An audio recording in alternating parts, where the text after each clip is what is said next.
morning friends. In the previous classes we have seen the principle of the metal casting process. We have seen that in the metal casting process, whenever we want to manufacture a particular component with a particular geometry, first we will create a similar cavity of the same geometry and we will pour the molten metal into that cavity. After some time the molten metal solidifies, then we remove that molding medium and we get the solidified casting. This is the simple principle of the metal casting process. We have seen the different classifications of the metal casting process, and also we have seen the different terms used in the metal casting process, and today we will see the molding sands and design. These are the different types of the molding sands. One is the green sand, second one is the core sand, next one the dry sand, next one the loam sand, next one the facing sand, next one the backing sand, and finally the parting sand. Most of the times we hear these words and some people may not be able to distinguish among these different sands. Let us see what is the purpose of each and every sand which is mentioned here. First let us see the green sand. Green sand is also known as tempered or natural sand, which is just a mixture of base sand like silica sand, zircon sand with binder and moisture. This is the green sand, means when the moisture is present it is known as the green sand. It is commonly employed for the production of ferrous and also for the production of non-ferrous castings. So, this is the green sand. Next one we will see the core sand. In the previous class we have seen that core means yes, it is an object which is kept inside the mold cavity. If we want a casting with some hollow space inside or with hollow cavity inside, what we have to do? We will be placing a core inside the mold cavity so that the molten metal does not occupy in that particular space. This core is made up of the core sand. This core sand used for making cores, and it is also known as oil sand. This is highly rich silica sand mixed with oil binders such as core oil.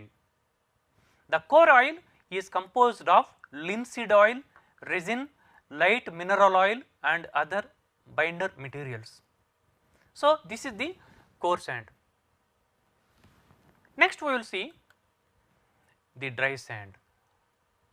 Green sand that has been dried or baked in a suitable oven after making the mold and core is known as the dry sand. Sometimes if the just now we have seen that if the moisture is present, then we will call it as the green sand. Sometimes if because of the presence of the moisture, sometimes we get the defects like blowholes and porosity. So, to avoid these defects we dry this moisture, then this sand is known as the dry sand. It has more strength, rigidity and thermal stability, and it is mainly suitable for larger castings. So, remember that the difference between the green sand and the dry sand is green sand means almost the same composition, but it contains the moisture, whereas when we dry out the moisture, then it becomes the dry sand. Next one, the loam sand. It is a mixture of sand and clay with water to a thin plastic paste, whereas in the case of the green sand we mix the water, but it does not look like a paste. Of course, it becomes sticky, but it is certainly it is not a paste, but here the sand becomes like a paste and it possesses high clay as much as 32-50 and moisture up to 18%.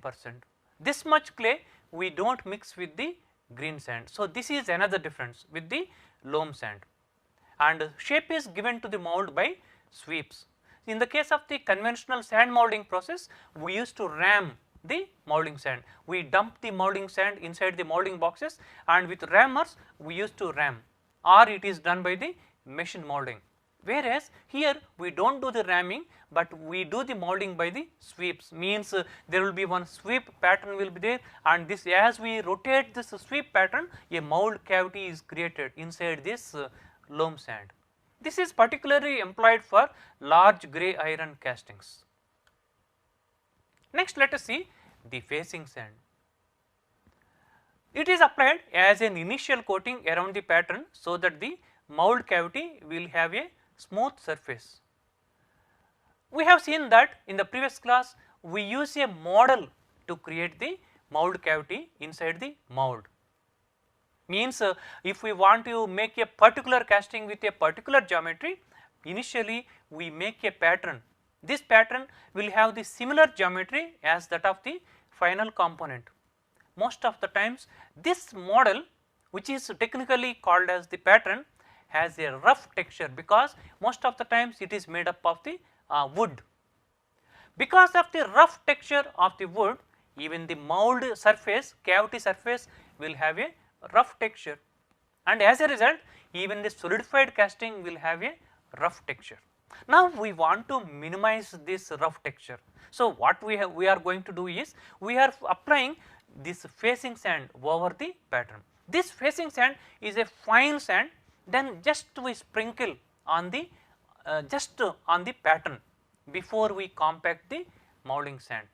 Then what happens? The rough texture of the pattern is minimized, and over that we put the molding sand and then we complete the ramming, right. So it comes in contact with the molten metal, so it must possess high refractoriness, means when the molten metal of high temperature is poured into the mold, this facing sand layer should not burn. So that is the important characteristic the facing sand must possess, and it is made up of fine silica sand and clay without the use of the used sand. It is used only once, repeatedly it cannot be used. So this is the facing sand. So facing sand is to improve the surface finish of the cavity and also to get a better surface finish on the solidified casting.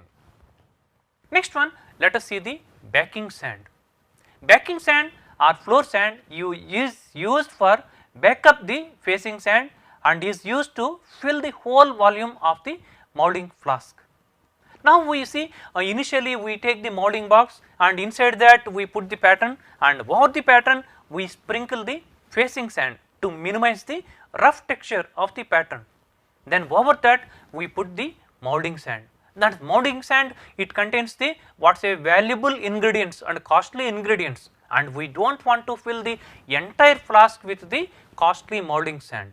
So for that purpose, for filling up the purpose, we use the backing sand.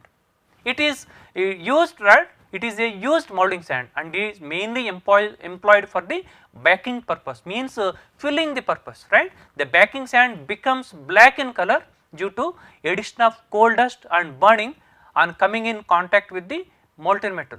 Say we use the coal dust to improve its strength, that is why it becomes black in color, and also as it is repeatedly used, and when it comes in contact with the molten metal, it burns and it becomes dark. That is why it is also known as black sand. Next one, parting sand. It is applied along the parting line so that the sands in the drag and cope do not stick to each other. And say we have seen that in the molding system we generally use two molding boxes, right. The lower molding box is known as the drag, the upper molding box is known as the cope, and we put the pattern, and yes, we mold the two boxes, and these two mold boxes right there in between these two molding boxes there is a separation, because before pouring we have to separate these two molding boxes. After molding is over, then we have to withdraw the pattern and we have to withdraw the sprue pin and the razor pin. So because that is why there must be a separation. When we are ramming the sand, the molding sand which is rammed in the cope box should not be sticking to the sand that is molded in the drag box. So what we do? Before after the compaction of the drag box is over, then we place the cope box over the drag box, and before placing the molding sand into the cope box, we sprinkle little amount of parting sand on the what say compacted sand of the drag box. Then we put the molding sand into the cope box, then we start ramming. Then what happens? The sand which is molded inside the cope box does not mix with the or does not stick with the molding sand that is molded inside the drag box. So, that is the purpose of the parting sand. It creates a separation between the cope box and the drag box. Base sand like silica sand without any binder and moisture is used as the parting sand. So, this parting sand does not contain any binder and moisture, it is a dry and clear sand. Now, these are the types of the molding process, I mean the conventional sand molding process. One is the green sand molding process, these we have already seen in the classifications of the casting process. The second one is the dry sand molding process.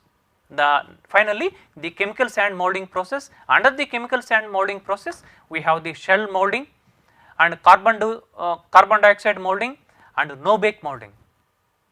Among these, green sand molding is widely developed than any other molding process because of its simplicity and because of its economy, and large castings can be produced using the green sand molding, whereas with the what say CO2 molding and the shell molding, it is very difficult to produce very large castings.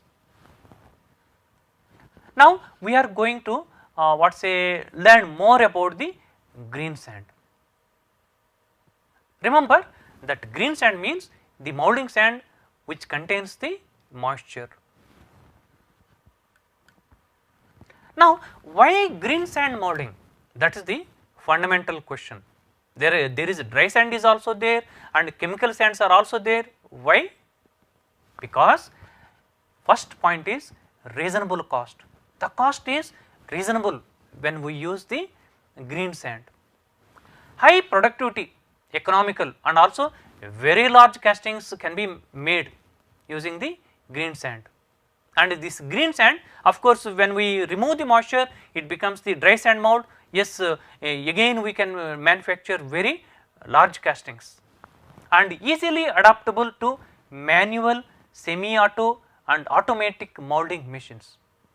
Remember that this molding can be done manually and also on the semi-automatic machines and also on the fully automatic molding machines, and this green sand can be molded in all these cases. Manually it can be molded, using semi-automatic machines it can be molded, and using fully automatic machines also it can be used. That is why this green sand molding has become popular. Now, this is the general composition of the green sand. So, these are the ingredients. We have the base sand, binder, this is also known as the clay, and we mix the additives and also the water. Base sand is say it is present 85 to 90%. Binder, which is also known as the clay, it is between 6 to 11%. Next one, we mix the additives and the proportion is 2 to 8% and water is 2 to 5%. Now, what happens? As we pour the molten metal, right, part of the binder becomes inactive once the temperature crosses about some 500 degrees centigrade or 600 degrees centigrade. Then it loses its binding property. Though it is physically present, it becomes inactive. So, then in such a case, that portion of the binder which has lost its property but still physically present, it is termed as the dead clay. Now, what happens first time when we first time prepare the green sand and yes, we make the mold, this dead clay may not be present, but this sand is repeatedly used. Yes, we pour the molten metal solidifies and we break the sand mold and we take the casting outside. The same sand will be remixed and it will be reused to make another mold. Then what happens? Previous time a part of the binder has lost its properties, that has become the dead clay. So, dead clay becomes a component of the green sand, except the first time second time onwards there will be dead clay in the moulding sand or the green sand. So, now we will see these are the green sand components. One is the base sand. Now, let us see the components. Base sand first one, second one the binders, binder means the clay, next one the additives, next one the water, this finally the dead clay. Though dead clay we do not add intentionally, the part of the binder or the active clay, once it comes in contact with the hot metal, it turns into dead clay, and this becomes a component of the green sand. So, these are the 5 components of the green sand. Now, we will be seeing all these components in detail. Initially, let us see the base sand. What is this base sand? Commonly, these are the commonly used base sands. One is the silica sand, second one is the zircon sand, third one olivine sand, fourth one chromite sand, fifth one aluminum silicate sands. These are the commonly used base sands. Now, let us study these sands in detail. First, let us see the silica sand. What is this silica sand? Material used for its economic advantages and sufficient thermal resistance. So, silica sand has got the sufficient thermal resistance, means it can withstand very high temperatures, and it is available abundantly on the river beds and also on the sea beds. If we go in the summer to the side of the river beds, and we can see there a clear sand on the river beds. So, this is the silica sand, and we can see these are the silica sand beds look like this. And again we can see these are the silica sand beds. Now, this is the silica sand components. Again, silica sand has got 3 components. One component is silicon dioxide, and it is present up to 98%. Again, it contains aluminum oxide, maximum it contains 0.13%, and also it contains iron oxide up to 0.06%. And say this is the distribution of the silica sand, and it is used for all the general applications. So, we have seen the silica sand, what is its source and what is its chemical composition and what are its properties and applications we have seen for the silica sand. Now, let us see for the zircon sand. Zircon is the oldest mineral available on the earth or known on the earth. It is also very hard mineral and has a very high melting point, and the melting point is 3000 degrees centigrade. It has a very high melting point. So, again we can see these are all the zircon sand lumps and beds we can see here, and this is the typical chemical composition of the zircon sand. The zircon sand contains the following ingredients, right. So, the components, one is the zirconia ZrO2, it is up to 65.9% it contains. Next one, it also contains silicon dioxide up to 32.54%. Next one, zircon sand also contains aluminum oxide 1.15%. Next one, it contains titanium dioxide up to 0.27%, and it contains ferrous oxide Fe2O3 up to 0.04%. Next one, it contains silica, right, again silicon dioxide, it contains free silica up to 0.1%. This is the general form of the zircon sand. So, in general it appears as the zirconium silicate ZrSiO4. Now, what is its application? We have seen that the silica sand, that is the silica based sand, is used for all the general applications. What is the application of the zircon sand? It is used in such application where high refractoriness is required. Maybe if we are making alloys or the metals with moderate or the low melting temperatures, no need for the zirconium sand, we can use the silica sand as the base sand. But if when we are pouring alloys of high temperature, high melting temperature, at such times we need a base sand of higher refractoriness, and zircon sand contains the higher refractoriness. That is why where high refractoriness is required, we use the zircon sand. Next one, so we are learning about the base sands. So we have also already seen the silica sand and the zircon sand. Now let us see the olivine sand. Olivine sand, it is one of the most abundant minerals on the earth. Olivine is named after its olivine green color. This sand looks green in color. Olivine sand source and lumps, here we can see these are the sources and lumps of the olivine sand, and they look green in color.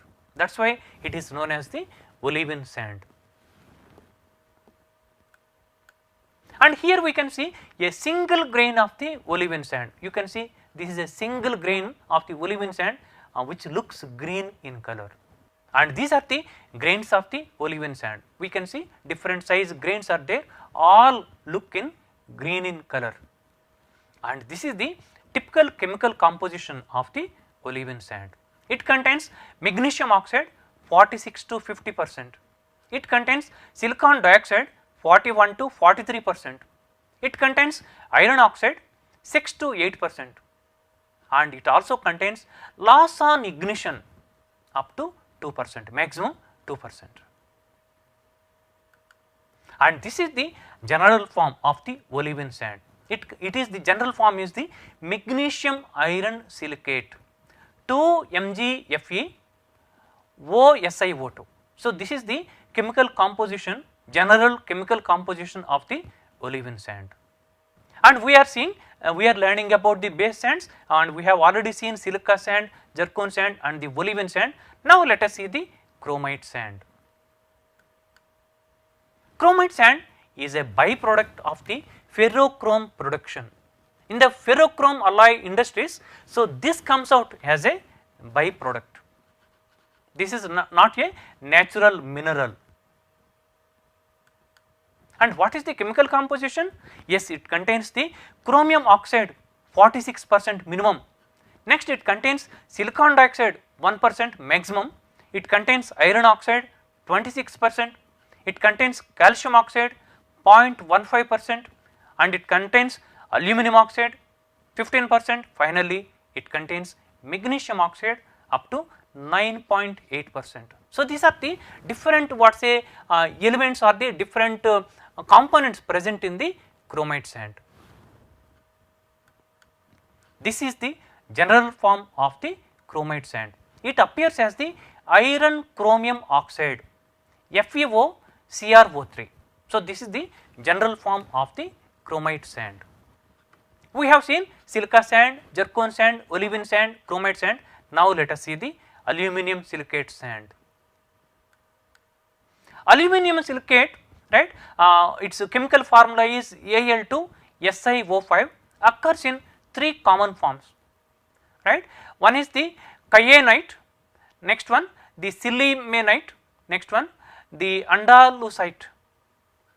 These 3 minerals have high refractoriness and low thermal expansion. They are widely used in the precision investment casting foundries and often in combination with the zircon floor, right. So these may not be used in the commonly used in the green sand molding, but we have seen that under the special casting process there is a process called investment casting process, where the pattern is made up of the wax, right. So around the wax we give a ceramic slurry coating, repeatedly we give the ceramic slurry coating. After a shell is created, what we do, we heat the system and right, the wax inside the shell will be drained out, then we pour the molten metal into the shell, right. In that process this sand is used, and right, this aluminum silicate sand in combination with the zircon sand it is used. Now let us see the a thermal behavior of these sands, what happens, right. So this is the y axis is the percentage expansion, and x axis is the a pouring temperature or the temperature, and its behavior corresponding to the temperature we can see on the y axis. Let us see the silica sand. This green colored one indicates the what say silica sand's behavior, thermal behavior. Now it starts expanding reasonably from 200 degrees centigrade onwards. Now when it comes to 600 degrees centigrade, what happens?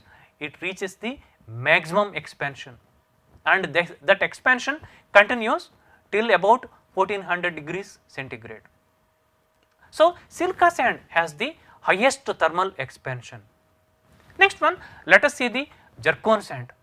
The zircon sand, yes, again it starts expanding from from 0 degrees, and it continuously it is expanding up to 600. At about 600 degrees centigrade, it considerably increases, expands more, and yes, and this is its expansion behavior, and its expansion is little lower than the expansion of the silica sand. Next one, we will see the olivine sand. This pink colored one indicates the thermal behavior of the olivine sand. Now we can see here as the temperature is increasing, it starts expanding. Yes, maybe at about 600 it is more expanding, and yes, it is continuously expanding, but certainly its expansion is lower than the expansion of silicon and zircon sands. Finally, we will see the chromite sand. Now this blue colored one line indicates the thermal behavior of the chromite sand. We can see almost up to 400 degrees centigrade, there is no thermal expansion, it is thermally stable, and maybe at about 800 degrees centigrade it will expands a little, and it continues even after 1400 degrees centigrade, it continues to be it contains little expansion, it shows the little expansion. Now when we compare all these sands, silica sand, zircon sand, olivine sand and chromite sand, silica sand has the highest thermal expansion, and next to that zircon sand's expansion is more, and below zircon sand, olivine sand is the one which occupies below the zircon sand. And remember that chromite sand has the minimum thermal expansion, it is thermally stable, but it is costly. Now here we can also see this is the thermal behavior of the bentonite. Bentonite means it is a binder. We will see, we will study about this bentonite after some time. Now these are the base sand materials, right? Yes, we can see here silica sand, chromite sand, zircon sand and olivine sand, right? And the formula of the silica sand is silicon dioxide, SiO2, and its specific density is 2.65, right, and its bulk density is 1.6, and its sintering point is 1730 degrees centigrade, and thermal conductivity low, and reaction is high, and utilization with almost all the metals it can be used, and its it has got the price is low. And coming to the chromite sand, and its chemical formula is FeOCrO3, and this is the specific density, and this is the bulk density, and sintering point is 2095 degrees centigrade, and thermal conductivity is high, and reaction with the molten metal is low, and utilization it is used for the steel and manganese castings, and it has got the higher price. Next one is the zircon sand, and its chemical formula is ZrSiO4, and this is the specific density and bulk density, and the sintering point is more than 2200 degrees centigrade. Thermal conductivity is very high, and reaction with the molten metal low, and utilization it is used for the steel castings, and price is high. Next one, this is the olivine sand. So this is the chemical formula 2MgFeOSiO2, and this is the specific density, and this is the bulk density, and sintering point is 1857 degrees centigrade. Thermal conductivity low, and reaction with the molten metal low, and utilization it is used for the steel castings, and price is medium or the moderate. Now we will see the binders. We have already completed the base sands, and we have seen the different types of the base sands and their origin and applications and their chemical constituents we have seen. Now let us see the binders. First of all, the question is why we have to use the binder. Binders are added to give cohesion to the molding sands. Cohesion means ability of the molding sand particles to stick to each other, that is the cohesion. So, the binders enable cohesion to the molding sands. Next one, binders provide strength to the molding sand and enable it to retain its shape and mold cavity. It also it gives the cohesion property. Not only that, it enables to gain strength and retain its shape after we compact the sand. So, that is the purpose of the binder. Next one, binders should be added in optimum quantity as they reduce the refractoriness and permeability. These binders are the fine powders, right. So, there is a property called permeability for the molding sand. Permeability means ability of the molding sand to allow hot gases to pass through the neighboring sand grains like this, it has to enable through the neighboring particles. So, what happens when we add excessive of binder, it fills those gaps between the neighboring grains, and the ability of the steam or the hot gases to escape through the neighboring grains comes down drastically. But we need it. Unless we add the binder, we can't get the cohesion. Unless we add the binder, we can't get the strength. That is why we must add the binder, but it must be optimum then, and we have to balance the strength, the cohesion and also the permeability we have to balance. That is why we have to add the binders in an optimum quantity. These are the common binders used in the green sand. One is the bentonite, another one is the fire clay, next one illite, next one limonite, next one kaolinite. So, these are the common binders used for the green sand mixing. Now, let us see all these binders one by one. First, let us see the bentonite. What is bentonite? Most of the time this is the main clay or the main binder, important binder used in the molding sand. Many a times people use in the for the word clay, instead of using the clay or instead of using the binder, they use the word bentonite. So, it is so important and it has become very popular among all the binders. First of all, what is this bentonite? Bentonite is a type of clay whose main constituent is Montmorillonite belonging to the smectite group. And what is its chemical formula? Bentonite is an absorbent aluminum phyllosilicate consisting mostly of Montmorillonite. Here we can see word phyllo. Phyllo means thin sheets, means it is available in the form of thin lamellar sheets. That is the physical structure of the bentonite. Next one, its structure. Bentonite has a sheet like structure, just now we have seen, right, and its division, particle size is less than 2 microns. Dispersion, possibility to make colloidal suspension with more or less stability in water. Now, what is the source of bentonite?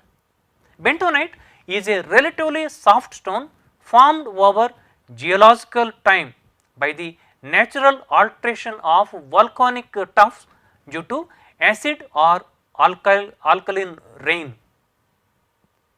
So, bentonite comes from the volcanic tuffs. So, this volcanic tuffs are laid underground for several years, and over that we can see acid rains or alkaline rains will be there, and because of that we get the bentonite, and bentonite will be inside the ground and we can take it outside. That is the source of the bentonite,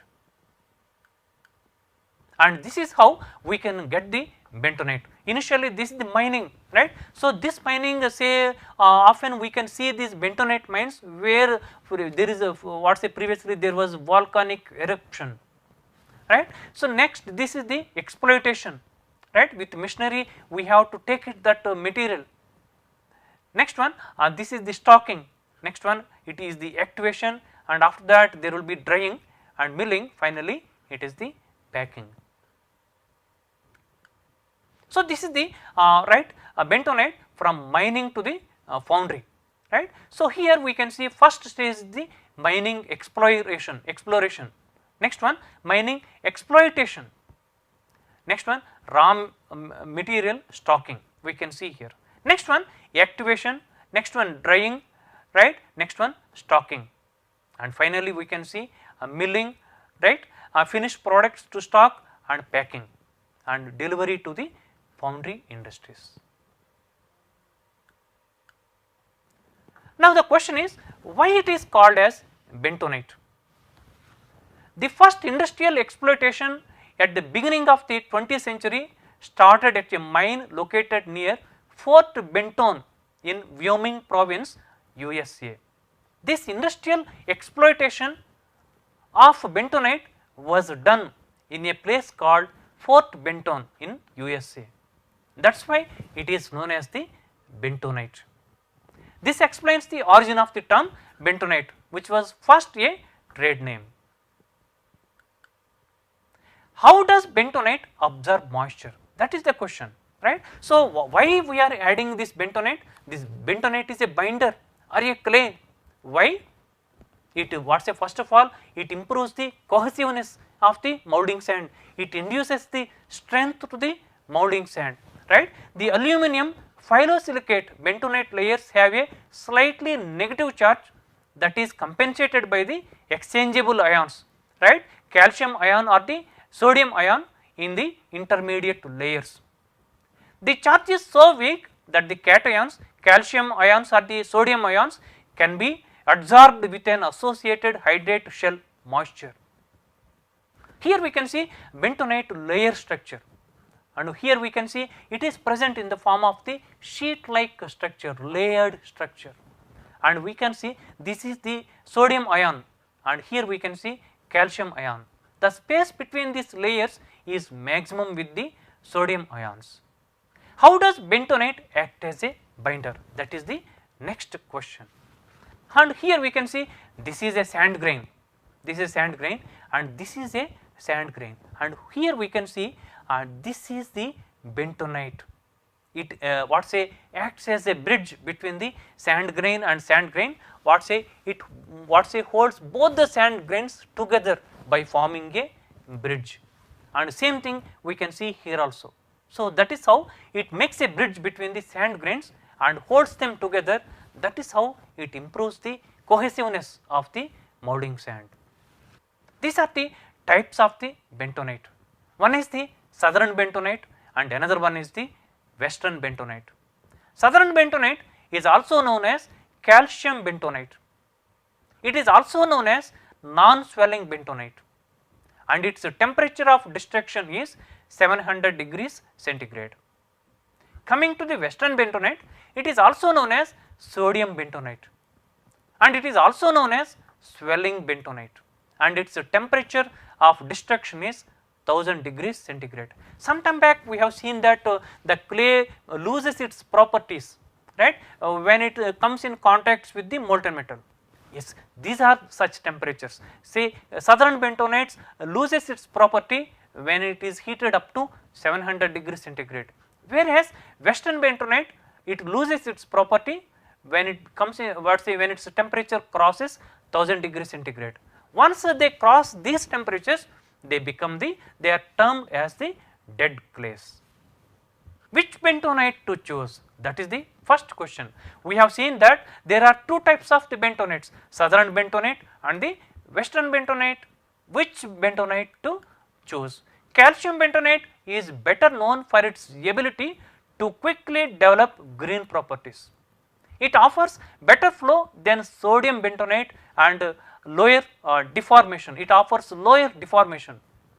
A moulding sand with calcium bentonite has better ability to flow into the deep and tight pockets around the pattern. That is why both bentonites can be blended at different ratios to achieve roughly average physical properties. So, we have completed the bentonite. Next, we will see the fire clay, right. So, fire clay is the next what is a binder or the next clay among the binders. It is used next to the bentonite.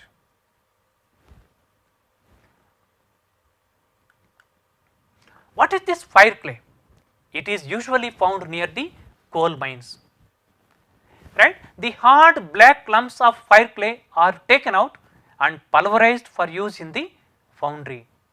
Since the size of the fire clay particles is very large, they give poor or moderate bonding strength to the foundry sand, right. So, it is used usually found near the coal mines.